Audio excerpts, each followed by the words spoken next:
Welcome to the show. Thanks. Grant Mackay, everyone. This is a newer member of our gameplay team.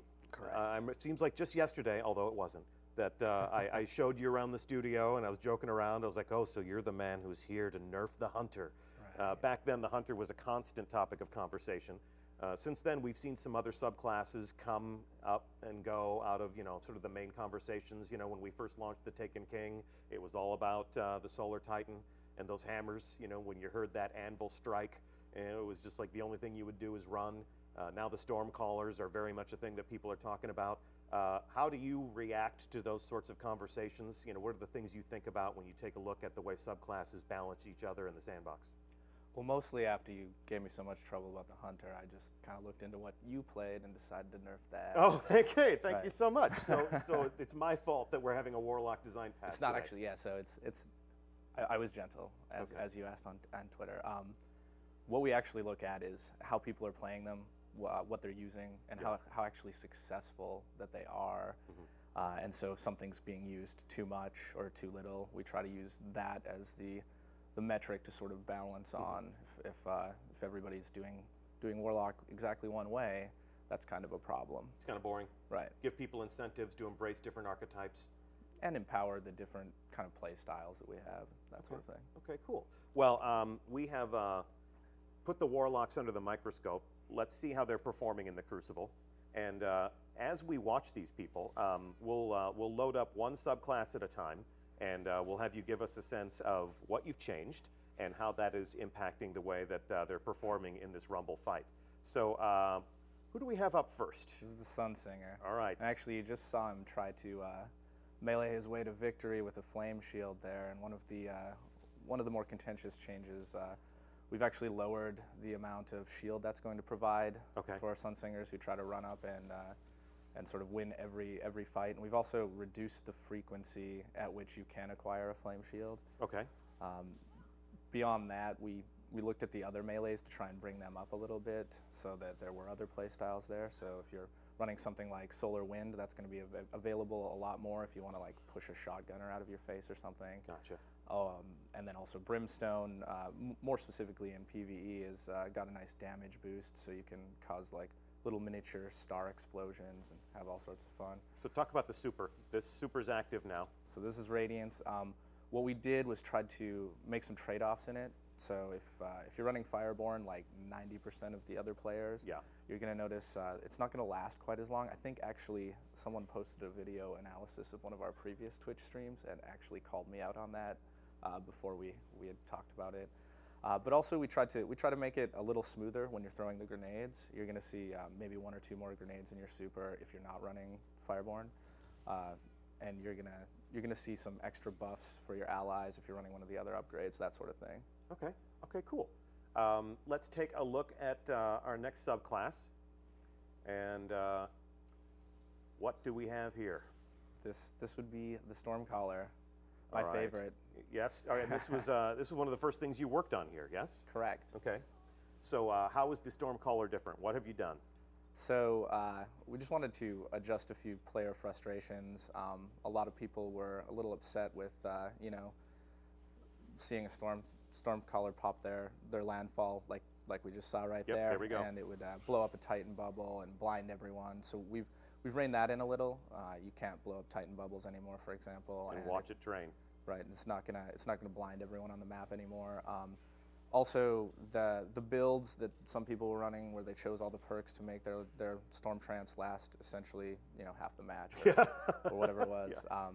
We've reined a lot of those in, and we've tried to make it a little bit more decision-based. So if you're sort of spamming your Arc Lightning everywhere, it's going to drain a lot faster now.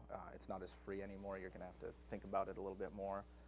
But again, we've tried to make sure that we didn't just straight destroy the class. They're not in that bad of a place actually in terms of the actual statistics for their kill-death ratios and that sort of thing. So we gave some back.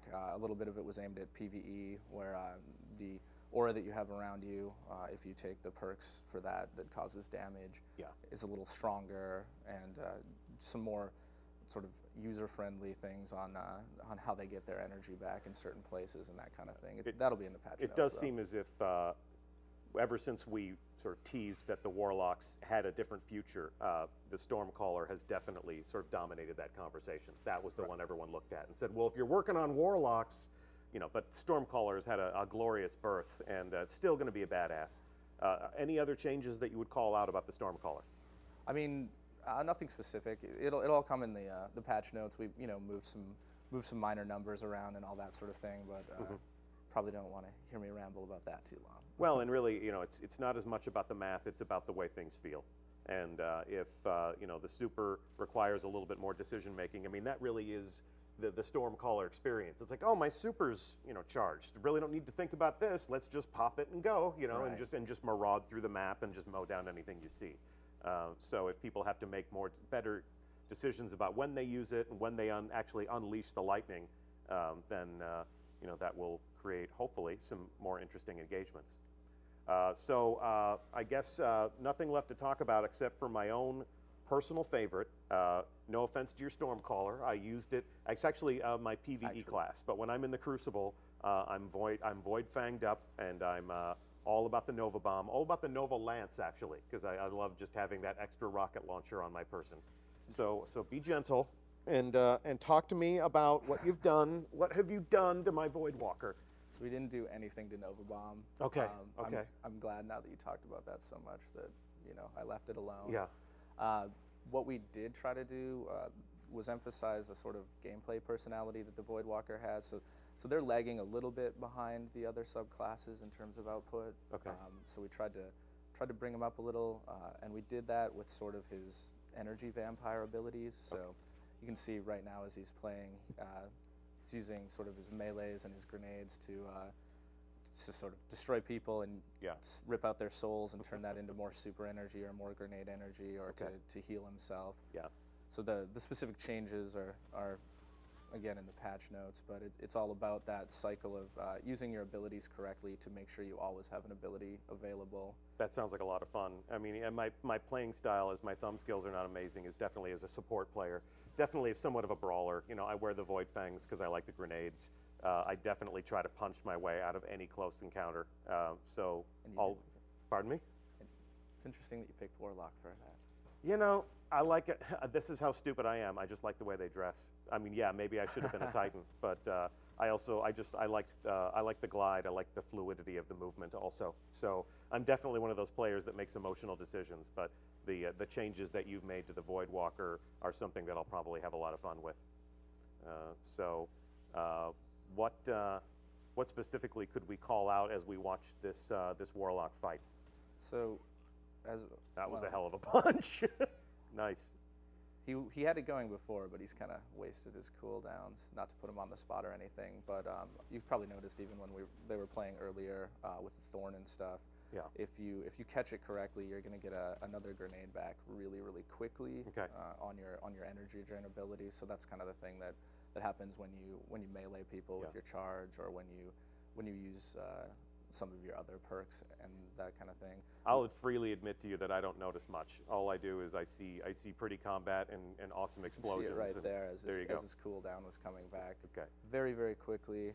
He also is using his melee pretty freely. We've sort of improved the Voidwalker responsiveness in their melees, so made them all more like Surge. They happen immediately on hit. So if you're needing that energy back or that health, it's going to happen more immediately now. Okay. So the Voidwalker is a he's kind of getting bodied right now though. Proper vampire. Well, these are some of the more skilled players that we have. I mean, these are our PvP testers. So yes, Nova Bomb, yes. There you go. Nice comeback, but it's a tough room. It's a tough room, especially when everyone's playing as a Warlock, which I'm sure we can both agree is the best subclass in the game. It appeals to the best type of Destiny player, the most intelligent warrior in the Crucible. Are any of these points landing with you? I mean, no.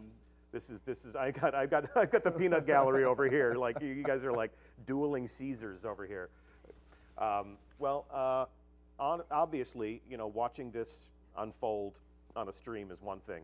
Playing it for yourselves is quite another. And we will have, as you promised, the full patch notes, which will explain all of these changes in greater detail. We'll give you the stats, we'll give you the math, we'll give you the things that you can debate and explain And really, it all comes down to the way these things feel when they get in and play for themselves. That's when we really learn what we've created, yeah? Truth, yes. Yeah. And then we get to observe and readjust. And it's not going to be perfect the first time, probably, but we'll get there. What is perfection? Perfection is a thing we strive for. So last thing we would address, I got a lot of questions in chat about firebolt grenades. Oh, here we go. So yeah, that was the other thing that was talked about a lot. On top of Storm Trance being too long, people were really worried about the dot. Yeah.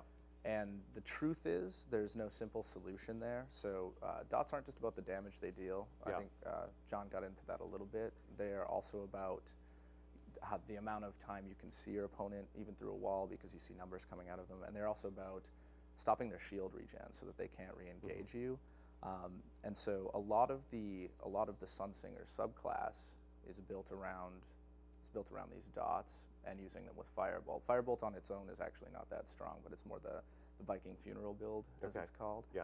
And without essentially rebuilding an entire section of this subclass, yeah, there was no simple way to adjust that. So we kind of left it alone. We looked at other points of frustration like Flame Shield and tried to take a little bit of the power out there, and hopefully that's enough.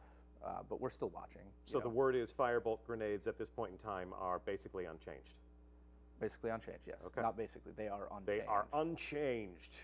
All right. Well, every Guardian needs to have something that they're good at, and firebolt grenades remain a menace. Did you just call out the people that rely on firebolt grenade? Is that what? No, I'm not calling out anybody. Hey, yeah, I'm not. You play the game the way you want. I basically admitted my crutch, so you're certainly welcome to yours. Right. But that's the state of the Warlock as it will be on April 12th when we deploy the April update. Thank you so much for shedding some light on the subject. Do you get it? Shedding some light on the subject? That's pretty good. I would say you shed about 335 light on that subject. Wow. Maybe 330 light. We'll shed 335 in the patch notes. Okay, yeah, bring it home. So, okay, bring it home here. That's really everything that we have to talk about on the third and final live preview of the content that you'll find in the April update. So it's been our pleasure to sit on these couches and talk to you about what's coming to Destiny and how the game is about to change. I'm Deej from Bungie. I'd like to thank Grant Mackay, as well as John Wisniewski and Lars Bakken, who visited with us earlier in the show. It can't be said enough, April 12th is the day when all of these changes go live. So we will begin the work of deploying those things to your consoles probably around 10 a.m. if everything goes well. Follow us in all of the usual places for signs, and we'll let you know when we unleash the new bits. Download them, please play, please let us know what you think. Please get in there and give your Guardian new ways to become powerful, and we'll see how things evolve and we'll see how things unfold. Go Voidwalker. Go Voidwalker. So thanks again so much for watching. I'm Deej from Bungie. That is the end of our show. We'll be back on the Bungie blog tomorrow with more detail on all of these fronts. What else? Nothing. See you in the reef. That's the show.